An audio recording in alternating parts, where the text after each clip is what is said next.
और राम नाम के साबुन से मन का मैल छुड़ाएगा। निर्मल मन के दर्पण में बैराम का दर्शन पाएगा।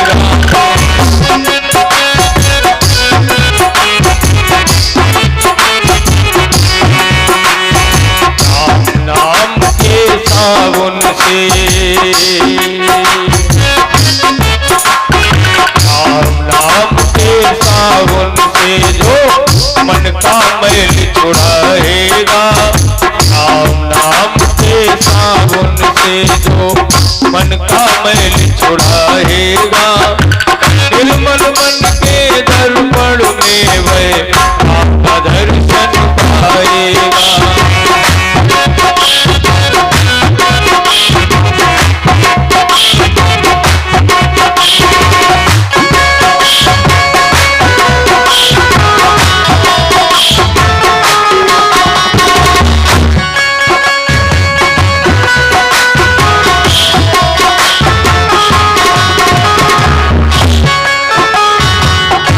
शरीर अनमोल रे प्राणी प्रभु कृपा से पाया है।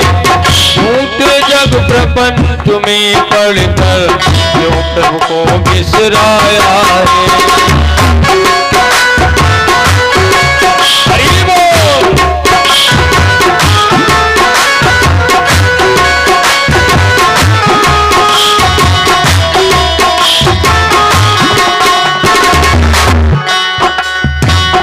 शरीर अनमोल रे प्राणी प्रभु कृपा से पाया है। झूठे जग प्रपंच में पढ़कर तो प्रभु को बिसराया है। और समय हाथ से निकल गया तो कथा प्रेमियों, समय हाथ से निकल गया तो सिर धुन धुन पछताएगा। समय हाथ से निकल गया तो सिर धुन धुन पछताएगा। निर्मल मन के दर्पण में वह आपके दर्शन पाएगा। बोलो राम, बोलो राम, बोलो राम।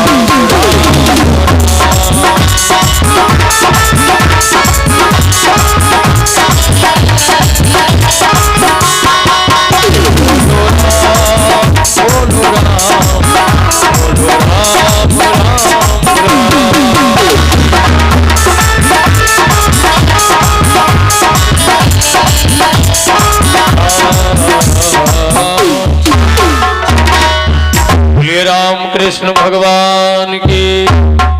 आइएगा बड़े भाव के साथ में अपना मन श्रीमद् भागवत चर्चा के माध्यम से आप जोड़ लीजिएगा। भागवत के माध्यम से कल आपने सुना था हमारे गुरु भगवान के द्वारा भक्त प्रहलाद की बड़ी ही पावन चर्चा। 7 वर्ष की उम्र में भक्त प्रहलाद राम नाम का कितना बढ़िया जवाब दिया। परीक्षित जी ने कहा कि अब खाने में हमारा मन नहीं है।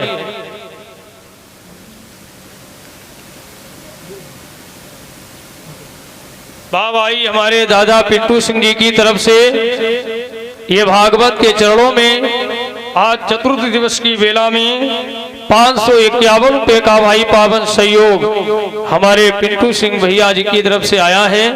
बहुत बहुत धन्यवाद है। और बाकी बिहारी की अनंत कृपा आपके ऊपर बरसती रहे। तो परीक्षा ले रहे हैं, बोले महाराज कुछ खा लीजिए, जलपान कर लीजिए, फिर आगे कथा सुनिए।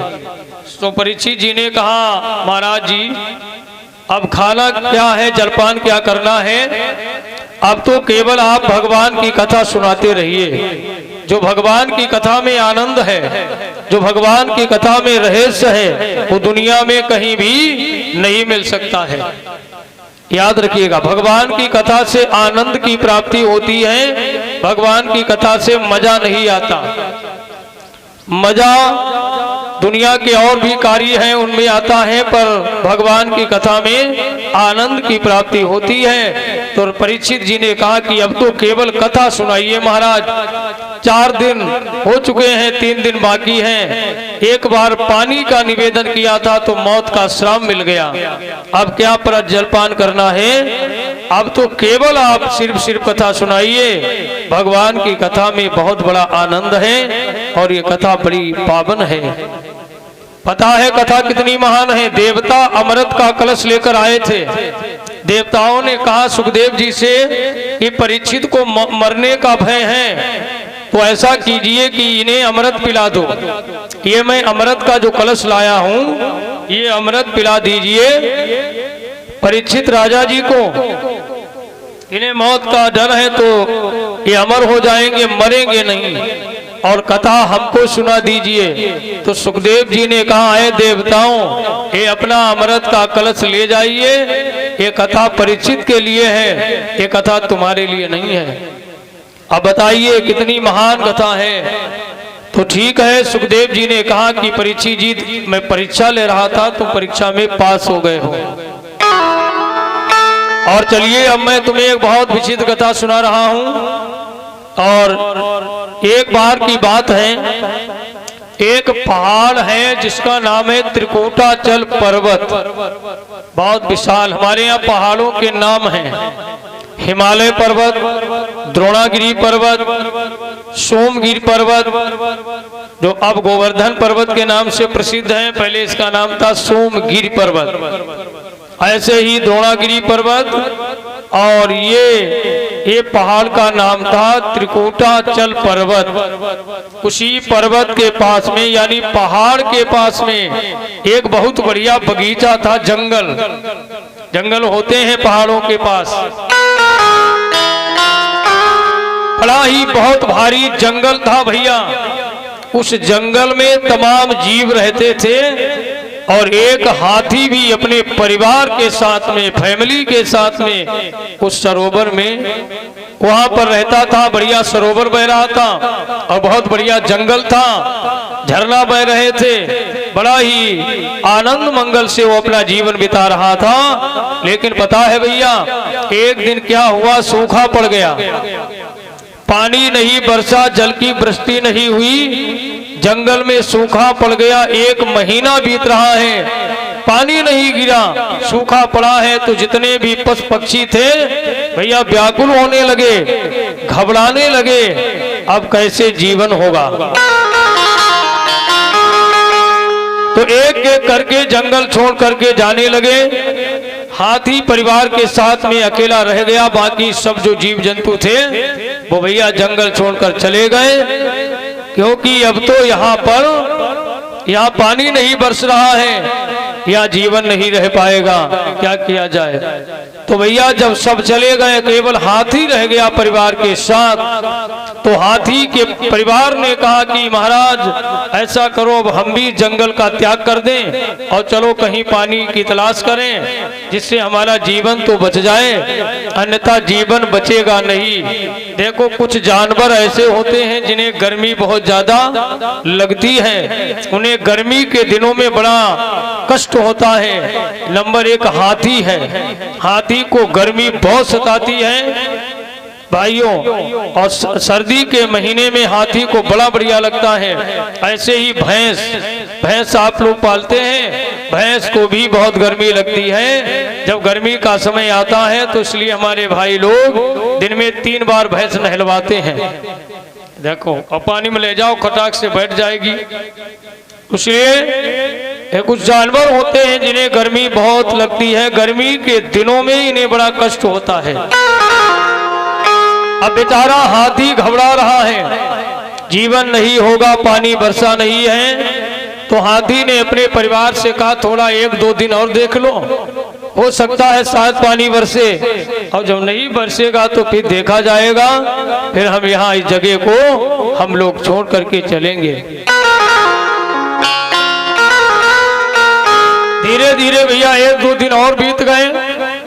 जब देखा पानी नहीं गिर रहा है तो हाथी ने कहा ठीक है चलो भाई अब क्या किया जाए। तो हाथी परिवार के साथ में चल पड़ा और सरोवर की तलाश में आ रहा है बलवान हाथी। चलते चलते बहुत समय लगा तो आगे देखा कि एक बड़ा भारी एक दूसरे जंगल में जब आया तो देखा बड़ा भारी सरोवर है। कथा प्रेमियों, बड़ा भारी सरोवर पानी भरा है तो ये बड़ा प्रसन्न हो गया। हाथी ने पानी देखा तो बड़ा खुश है कि अब हमारा जीवन बच जाएगा, नहीं तो हमारा जीवन चला जाता। ये तो प्रभु की बड़ी कृपा हो गई जो हमें पानी मिल गया है, आनंद मंगल है। बड़ा प्रसन्न हो गया और आया पानी सरोवर के पास। सबसे पहले हाथी ने पानी पिया और पानी पी करके आज आनंद की अनुभूति करता है कि अब प्राण बच गए। तो परिवार के साथ हाथी आया तो सब परिवार के लोगों ने पानी पिया और पानी पीने के बाद में बहुत दिन हो गए थे हाथी ने नहाया ही नहीं था। भैया काफी दिन हो गए थे हाथी ने नहाया नहीं था, क्योंकि पानी नहीं बरसा था तो नहाता कहाँ पर, सूखा पड़ गया था।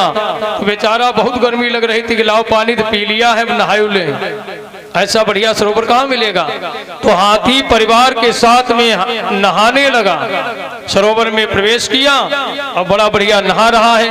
और आपने देखा होगा हाथी कैसे नहाता है भैया, अपनी सूंड में पानी भरकर अपनी पीठ पर छोड़ता है। तो आज आनंद विहार कर रहा, बड़ा आनंदित हो रहा हाथी, परिवार के साथ नहा रहा था। लेकिन भैया उसी सरोवर में एक रहता था मगर, मगर भी रहता था सरोवर में। जब कलकल की आवाज हुई तो मगर चौंक पड़ा, एकदम तेजी से वो मृग दौड़ा, भागता हुआ मगर आ रहा है, भागता हुआ। और आपने देखा होगा कि मगर का जबड़ा बहुत भारी होता है, देखा हो शायद आपने, बड़ा भारी जबड़ा होता है, दांत उसके आरी की तरह पैने होते हैं, बड़े बड़े दांत। भारी मुंह फैला करके आया और हाथी का पैर उसने अपने मुख में रख लिया। और हाथी ने अभी हाथी को पता ही नहीं कि क्या हो रहा। देखो हाथी का पैर अब मगर के मुख में है, लेकिन मगर खींच रहा है पानी में, हाथी को पता ही नहीं क्या हो रहा। एक बात समझ लीजिएगा, एक सर्प ने एक मेढक को पकड़ लिया, आधा मेढक सर्प के मुंह के अंदर आधा बाहर।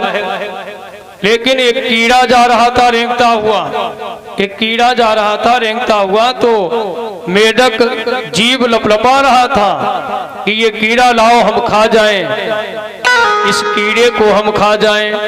देखो अपने मरने का ख्याल नहीं है, पर कीड़ा खाना चाहता है। उसे ये नहीं मालूम कि आधा शरीर हमारा सांप के मुख में है और थोड़ी देर के बाद में मैं सांप के पेट में पूरा जाने वाला हूँ।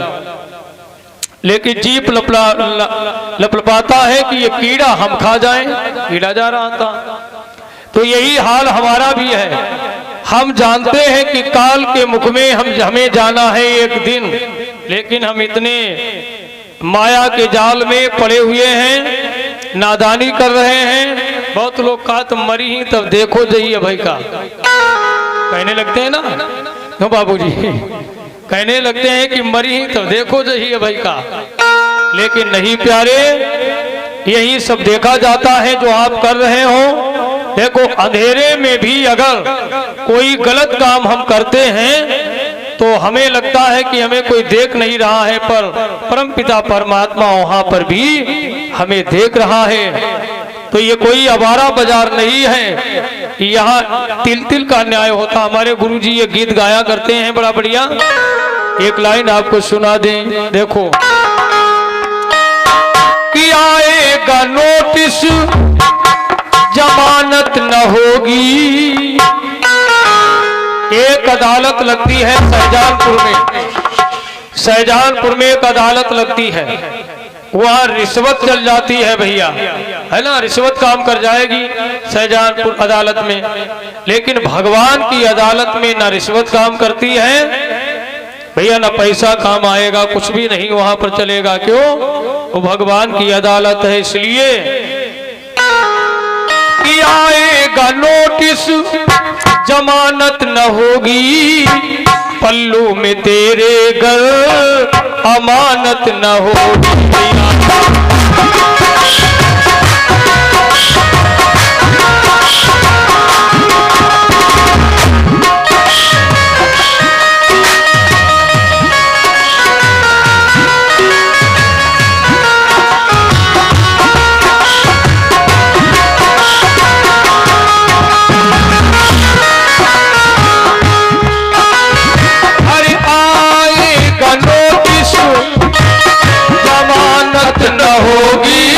बिटिया अपना दान अर्पण कर रही है, प्रसाद ले लो।